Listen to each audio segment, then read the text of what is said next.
R90S is an icon. It comes actually from a time where bikers were rebels. It's a cool bike from the 70s, and the bike has a real great soul. It was the first bike which had a designer working on it, and we decided to bring out this old jewel and recut it in a way that nobody expected from BMW Motorrad. We were looking for a partner with the right spirit and knowledge how to build a high-performance bike.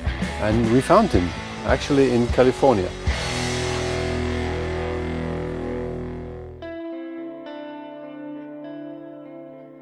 I grew up in Long Beach in Southern California, and I think that the culture I was surrounded with has a big influence on me today. Motorcycles are a huge part of my life. It's really how I express who I am and what I'm about. It seems that no matter what I look at, it has an influence. And when BMW approached us to do the R90S homage project, I was really excited about it, but at the same time, I was also very curious as to where we would start and where they wanted us to finish up.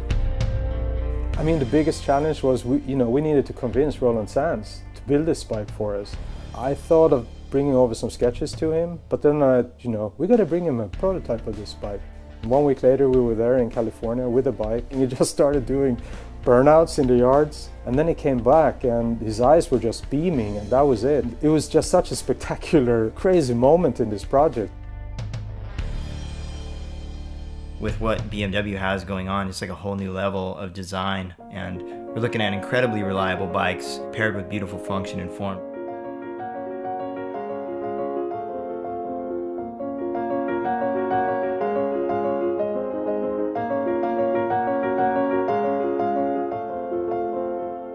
What I really love about motorcycle design is that you get to design every bit and piece of the bike. But that's also the challenging bit, because you got to understand every piece and bit of the motorcycle.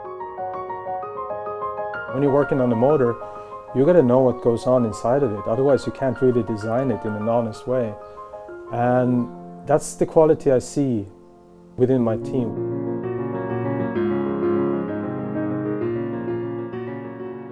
What I think is interesting with this motorcycle, somehow it also reflects the spirit in the design studio.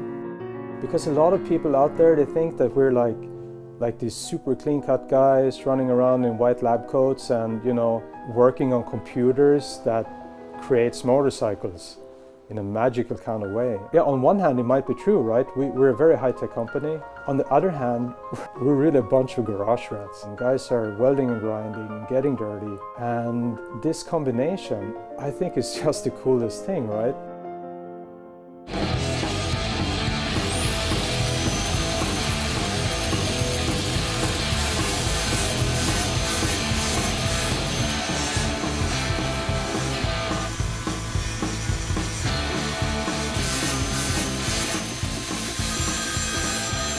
Yeah, hello.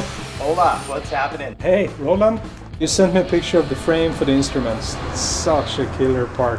We got that part back, man, and it's perfect. Like, it's really lightweight. When people think about BMW, they usually think about precision and function, which is also correct. I mean, we're always at the cutting edge, pushing innovation. That's our thing.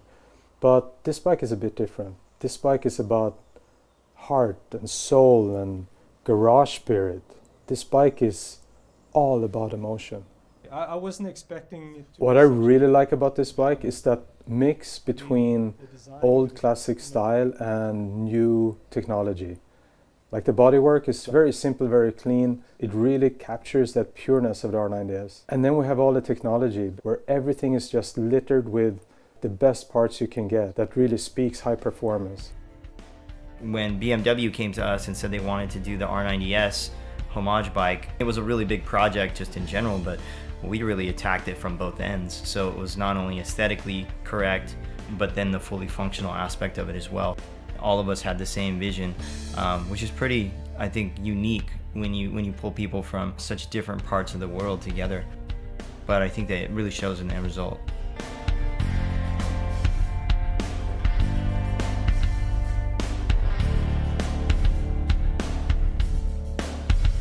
I think for me, a motorcycle is easily the purest execution of an idea, it's all exposed, you know? The engine's all out there. Every mechanical piece is exposed to the world, and you really can't hide bad design with a motorcycle. It's all right there. I really get a lot of satisfaction out of making that work.